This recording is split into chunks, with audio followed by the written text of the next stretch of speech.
ciamik sekali Pak di semester 1 tahun 2024. Kenaikan labanya sebesar 41% secara year on year. Apa yang menjadi pendorong utama dari pertumbuhan laba di semester 1 ini Pak? Oke, jadi kalau kita lihat semester 1 itu ada beberapa hal yang mempengaruhi performance kita. Yang pertama itu adalah kenaikan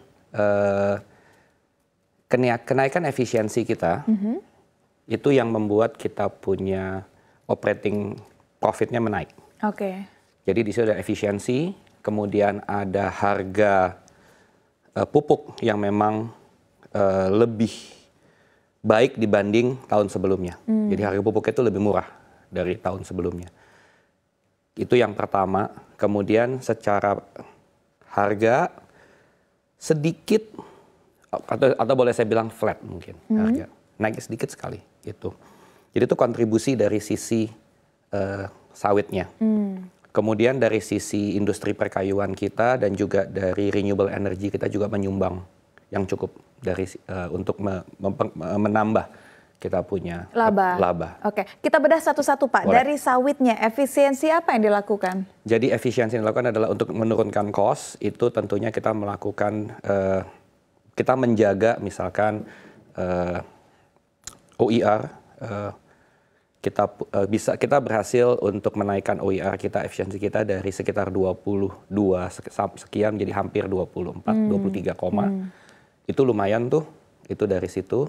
Kemudian juga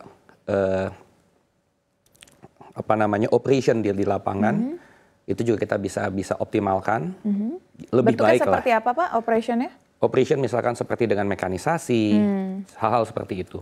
Penggunaan teknologi, kontrol di lapangan dengan menggunakan kita meleverage on technology basicnya. Oke. Untuk itu. Jadi ada lebih banyak penggunaan teknologi yang artinya dari segi operasional semuanya menjadi lebih cepat ya Pak ya? Lebih cepat dan juga integrity datanya lebih baik. Oke.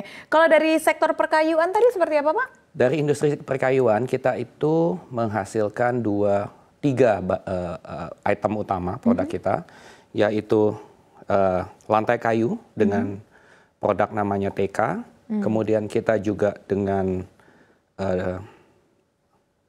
building materials, paneling, kemudian juga kita punya pintu. Dari tiga itu kita lumayan dapat hasil yang signifikan juga signifikan ya Pak ya? juga dari situ.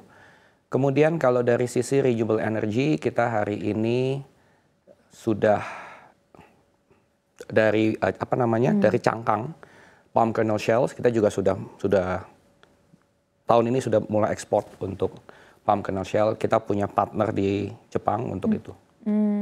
Kalau kita berbicara spesifik tentang CPO ya Pak, ini kan harga CPO sebenarnya justru terkoreksi 1,40% secara year on year. Nah, sejauh mana nih dampak volatilitas harga? Karena kan tadi Bapak menyebutkan bahwa pertumbuhan laba ini justru karena ada kenaikan harga yang tidak begitu signifikan, hanya sedikit saja. Tetapi kalau kita lihat secara garis besar sebenarnya harusnya harga CPO turun. Kembali gini, Mbak Syafina, itu kalau harga CPO itu kan memang dipengaruhi oleh supply and demand, basicnya itu, dasarnya. Nah, tapi ada juga beberapa hal yang kita nikmati itu adalah misalkan dari quality, kemudian dari ESG certifications kita. Itu juga memberikan kontribusi yang sangat baik bagi kita. Jadi ESG kita itu bukan hanya sesuatu yang hanya jargon, cuman kita juga bisa monetize. Jadi ada beberapa premium yang kita juga dapat dari situ. Oke. Nah, dengan turunnya harga CPO secara general, apakah ini sedikit banyak mempengaruhi harga? Oke. Dari segi apa Pak? Boleh dijabarkan? Jadi misalkan seperti ini, harga CPO itu kalau kita lihat dengan harga CPO yang sedikit turun, itu boleh saya bilang itu lebih banyak efeknya itu nanti kepada harga pupuk juga. Meskipun harga pupuk itu juga dipengaruhi oleh harga harga minyak bumi dunia ya.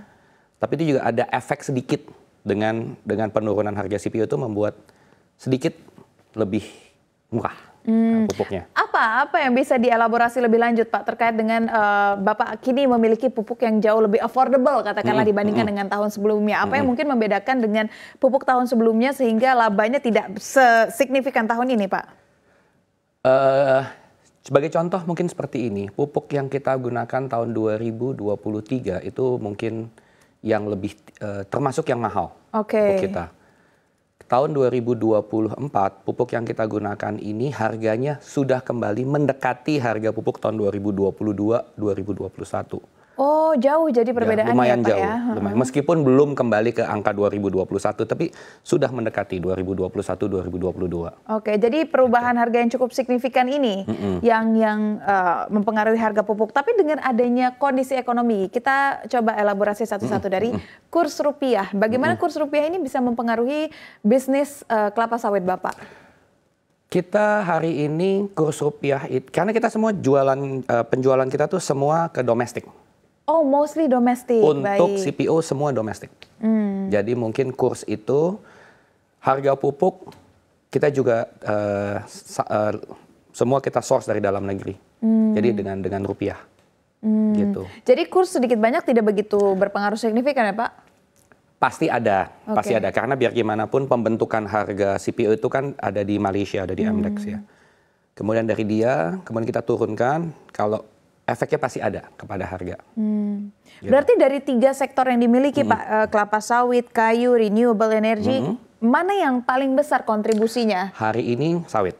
Sawit. Ya, sekitar 80-an% lah revenue. Oke, kalau misalkan tadi Bapak bilang pasar dari bisnis DSNG ini adalah lokal. Nah, apa yang terjadi dengan bisnis global kerjasama yang terjalin dengan DSNG, Pak? Kita untuk kalau di sawit kita semua domestik. Kalau kita di perkayuan itu memang ekspor hampir 100%. Kemudian untuk renewables itu juga kita 100% ekspor. Gitu. Jadi kerjasamanya banyak di situ. Kalau yang di sawit itu lebih banyak kerjasamanya bukan kepada sisi bisnis penjualan, tapi sisi preparationsnya. Jadi kayak kita punya juga misalkan ada kerjasama untuk pengembangan bibit, teknologi seperti itu. Oke, yang bisa dikatakan tahap awalnya ya Pak, jadi, ya bukan hasil jadi. Bukan hasil jadi. Jadi itu kita persiapan untuk infrastructure